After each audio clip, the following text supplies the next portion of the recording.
Hello, hello, hello. Welcome to the Kathy J Show, everybody. Thank you so much for joining us. I am Kathy J, and I love, love, love that we get to hang out together every day for this half hour. So thank you very much for joining me. And please remember, you can always catch up on my show as well as past shows by going to kathyjshow.com. Okay, all right, so let's start this out, everybody. I'm going to start the show off today by saying, I love my children, okay? I love them. Those two little blessings of mine from God. They keep my life full of joy and a lot of crumbs in my couch. There they are right there. Aren't they adorable? That's Avery and Gianna. And let's be honest, aren't they cute? They're so cute. But let's be honest, everybody, it is hard work being a parent, okay? So even on my best days where I've planned something extra, I'm making it fun, I've gone above and beyond to make them happy, it's never enough, and something always usually goes wrong. But it doesn't matter, because here's the thing, as a parent, you still give them every last bit of the fumes that you have. I've been crawling up the stairs crying like, oh my God, it's bedtime, but it's the last of my fumes, and you give it to your kids. You know, before I was a parent, I saw the burnout that my friends that had kids had. It was that exhaustion, right? And I just thought, parenthood, suckers.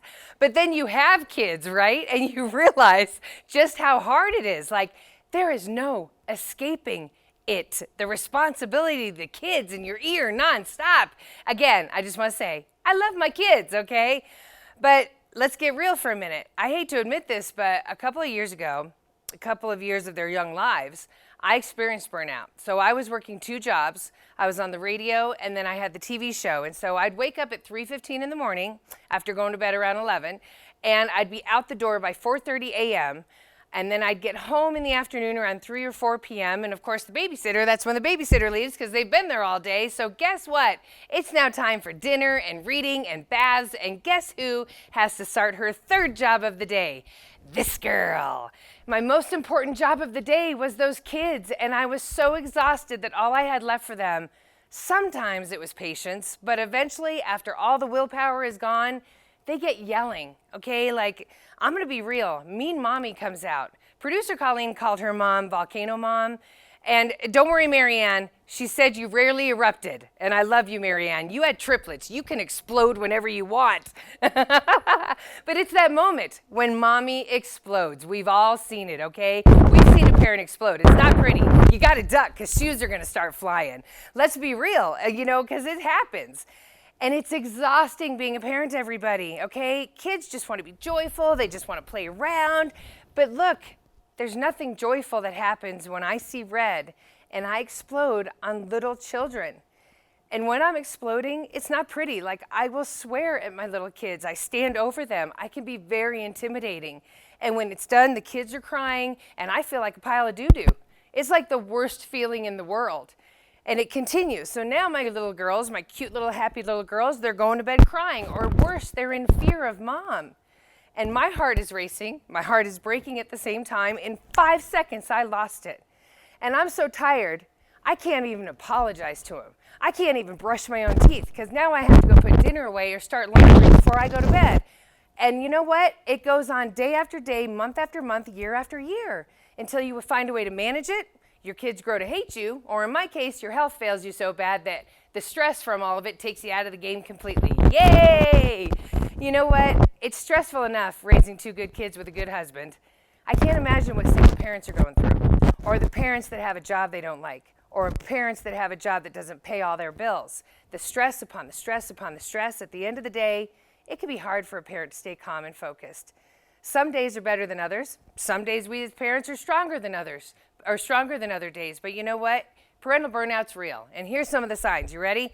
Crying in the shower, crying in the car, crying in the bathroom. You're just crying if you get my message.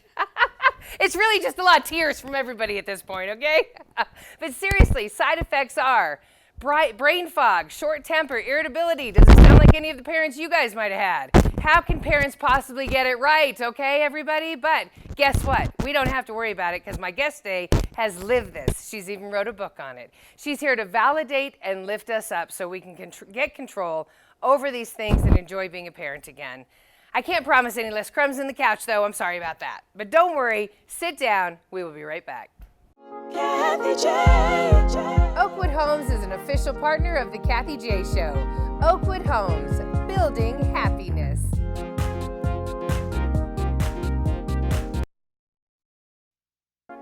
Kathy J. Welcome back to the show, everybody. So today on the Kathy J Show, we are getting real about something that I deal with as a mom. I know you do.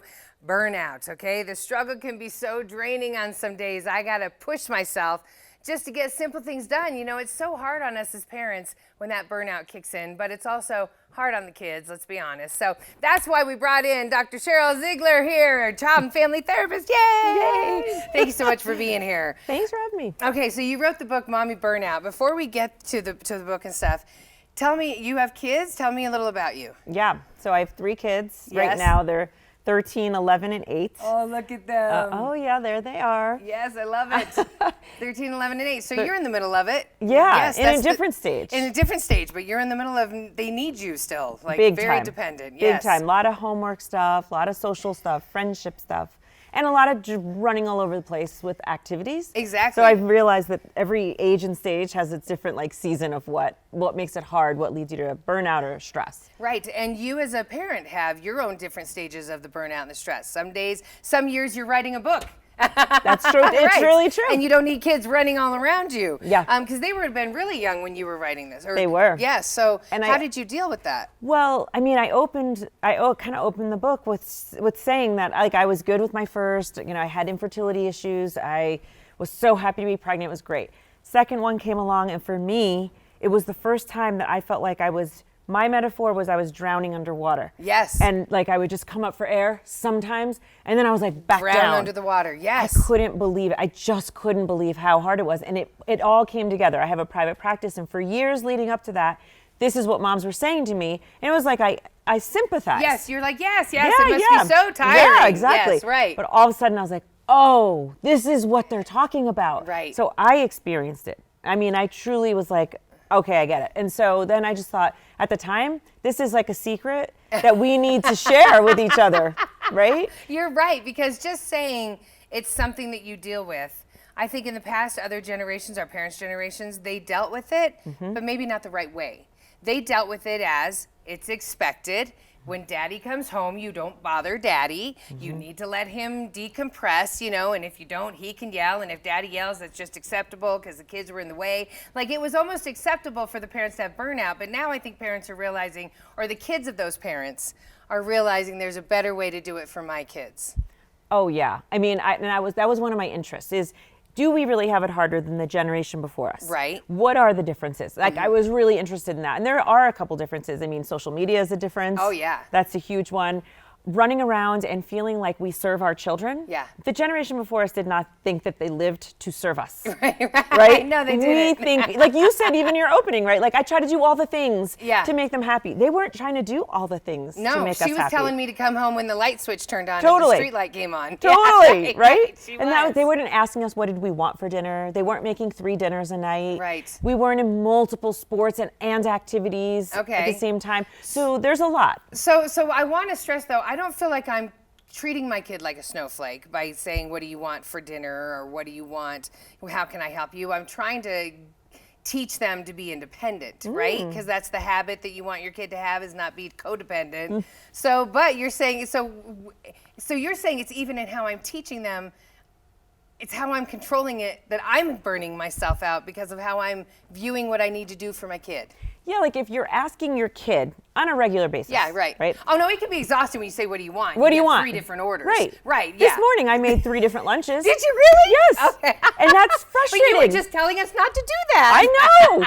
I'm telling you, I'm aware now. That's all the writing the book did, was make me aware. Okay. I don't make 3 different dinners, but Right. I do make 3 different lunches where I don't probably have to, right? I could just be like, everybody's having get what peanut you butter and get. jelly. Yeah, you That's could. that. Instead, I'm like, oh, what do you want? Do you want, warmed up noodles, or do you want tuna today? Whatever Right. it is. But that's kind of minor. One of the bigger things, if you're asking them for dinner, right? To me, dinner is a sacred time. Yeah. And so if you're getting all these different dinners, what it says is, I'm here to serve you. Oh, yeah. I'm like your waiter or waitress, and this is a restaurant. Yeah. right? And that is a message that they start to expect. Okay. They start to expect those things. The other thing we do is we are always looking for the best. Yes. What's the best this? What's the best that? Yes. And in life, you don't get the best of everything. No. But we're teaching them early, like we're seeking out the best. Right, And you are. sometimes the best, like just good is good enough. Yeah. And maybe even better in some cases. That seems to be a reoccurring theme on our show. Good is Good good enough. enough. But you know, and you're absolutely right. And that right there can take the stress off of you having to spend extra time to serve them. Yep. And then, because if you serve them, you start to resent it. And I find at the end of the night, I'm slamming that dishwasher. You know, I'm just getting mad because it's like, great, they're asleep.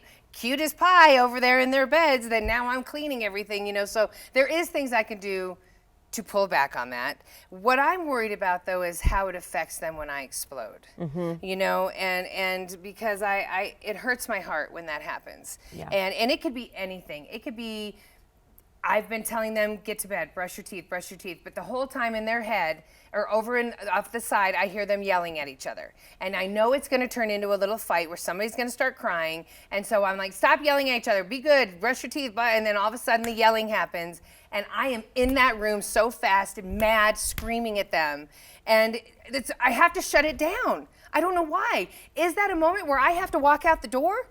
But Yes. I need to address the fact that they're not listening to me. Yes, but you Do know you what? see how getting mad I get? Yes, you are. I'm in the moment. I'm with you right now. I feel the intensity. But here's what you need to do. You need to stop repeating yourself. Right. Right? I'll give him three. That's it. Okay. To me, it's 2. Okay. Right? I can do 2. 2. And the third time, like something is going to happen. Right now, you're just white noise in the background. I am white noise. Like they're white noise to me. I'm white noise Right, to them. it's just optional, So whatever you're I feel saying. I have to get loud, Sheryl, to say we have hit the point. Yes. Yeah. Because you've hit the point. Right. They're It's- happy and joyful. right, they're fine. Okay, this is where we're going to hold off. That's a perfect Okay. stopping point. Okay. When we come back, we're going to talk about once we've hit the point and how we get the kids to not hate us for hitting the point. Dr. Sheryl Ziegler is here. We'll be right back. Kathy J. The Colorado Lottery is an official partner of the Kathy J Show. Colorado Lottery, play on.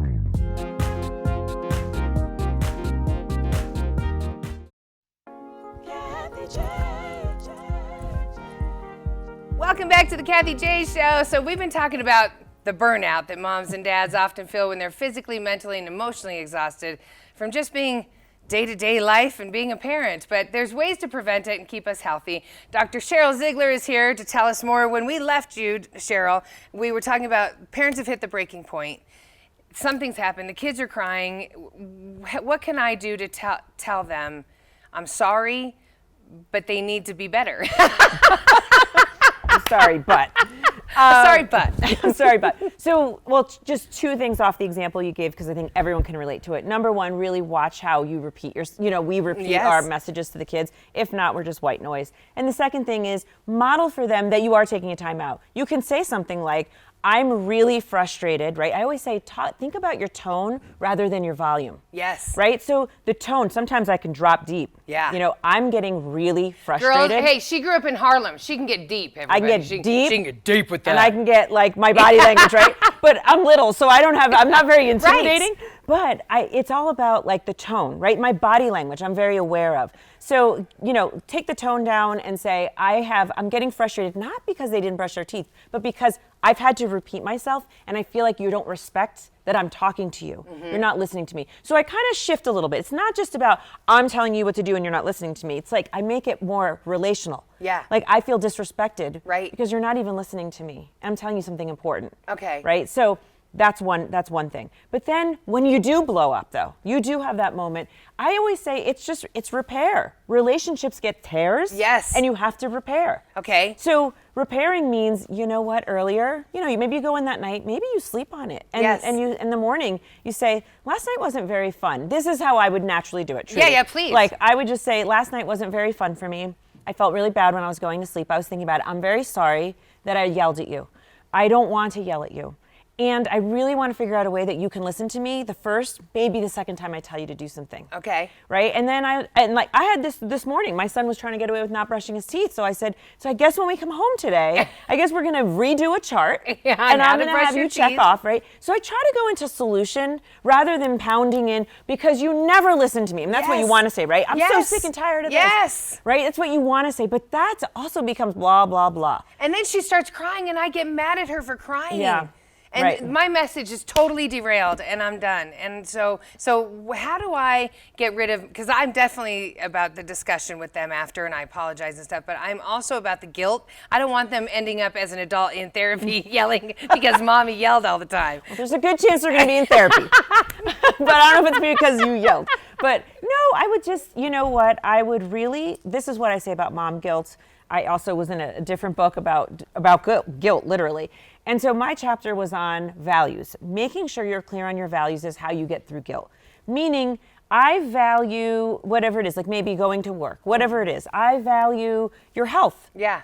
So if you reframe it, it's not about I'm in control and I'm going to tell you you have to eat all your dinner and then go brush your teeth. Yeah. Right? I really value health, right, guys? Yeah. Health is, so I'm pretending I'm talking to my Yeah, kids, yeah, right? yeah, Health is really important to us. And really having a family value statement is important. Like a company has a mission statement, have a family value statement. You're so right. Okay, so before the family value statement, I need to find my time to get my thoughts right. Yeah. What kind of tips can you give to parents to truly reprocess themselves so they can come at it the right way? Yes. What kind of things can we do to avoid the burnout in the first place? Well, yeah, avoiding burnout, which is chronic stress. Right. Chronic So stress. First of all, accept stress as a regular part of our lives. But second of all, understand that chronic stress leads to burnout. Yeah. So you have to mitigate that. So I'm going to say the things that people have heard. I mean, I'll just say it simply. Take a 20-minute walk. Yeah. Right? Maybe before you see your kids. Yeah. Right? Sometimes I take a little longer to get home so I can reset. I would love that. Connect with your friends, right? Yes, Take yes. an extra little walk, take a drive, whatever. This is my mommy squad, Cheryl. Oh, look at Yes, and them. we all have girls, and They the girls, are so important to your They health. are so important to my health. I would die without the mom squad because Right. we're allowed to just vent about our husbands, about the kids, about anything, and then Totally. we keep moving. Totally. We let each other babysit. And you're honest with each and other. we're honest. That's the key. Yeah. You got to have a mom squad that you're real with. Yes. And this is one thing I learned. I learned a while ago, I did a TEDx talk about this, that there are all different kinds of mom friends. Right. Right? And some are your most intimate confidants, and some are just your mom friends that you talk about, the teachers and Yeah, those yeah, yeah. coaches. Right. Right? And they all, though, have value. And I think a couple of years ago, I didn't fully appreciate that. Till now. I appreciate that now. Right. All different kinds of levels of friends and everything. Yeah, but as long as you're using them to vent or to get knowledge from how they're handling it, like Right. you as a mom just Right. taught me how to reapproach it with my kids tonight. I'm Right. looking forward to trying again tonight. Right. Because I want to every day get better with them. So, okay, so here we go. This is your book, and this is awesome, Mommy Burnout. So it's just about the fact if you're saying, I never get anything done, I'm so tired, I'm so stressed, my head hurts, it also leads, the stress from burnout can be the reason why you're sick. Tell everybody that really fast. Yeah, so when you're under chronic stress, Yeah. what happens is your immune system breaks down. Yeah. So when your kids get sick and they bring it home and then you get sick, you find out, oh my gosh, they're over it in 2 or 3 days. I'm staying sick longer. Right. It's literally your immune system is broken down from stress because cortisol is a stress hormone that breaks down your immune system. It floods your body when you're stressed. There must have been a whole year in there where I felt I was sick the whole year. Yeah. Because I just couldn't you were swing it. stressed the It was whole the year. stress of the whole year. Yeah. Wow. See, everything's starting to connect the dots, everybody. So if you want to connect with Dr. Ziegler, all you have to do is go to her website, drsherylziegler.com. You can also follow her on social media at Dr. Sheryl Ziegler. Her book, Mommy Burnout, is available on Amazon. When we come back, I'm going to let you have the last word. I really appreciate you being here. You're giving us hope. We'll be right back. Kathy J. Ramos Law is an official partner of the Kathy J Show. He's a medical doctor and a lawyer. Ramos Law, what makes us different makes us better.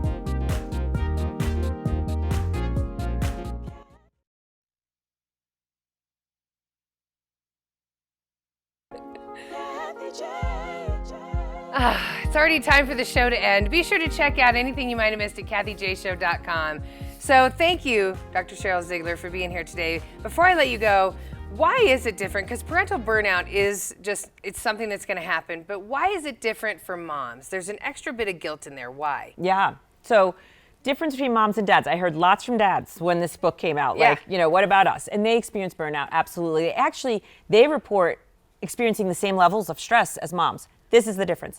Moms are ruminators. The part of our brain that thinks things over and over and over is activated under stress, meaning women, when I say we. Men are problem solvers. So when there's a problem, something happened in the morning, all they're thinking about is, how am I going to fix that? Okay. Yes. And then they move on. Yes. They don't ruminate. We ruminate. We ruminate. I ruminate. That's right. So that's just a fancy word for we just think about things over and over and we feel guilty. And men typically don't do that. And it's really, though, brain science. It is brain science. It's brain science. It's not just a style and it's not just an opinion. Yeah. It's different parts of the brain. So that's why we experience it differently. But they both experience high levels of stress. It's normal, everybody. If you want more information, all you got to do is Mommy Burnout's available on Amazon. Dr. Sheryl Ziegler. Thank you so much, everybody.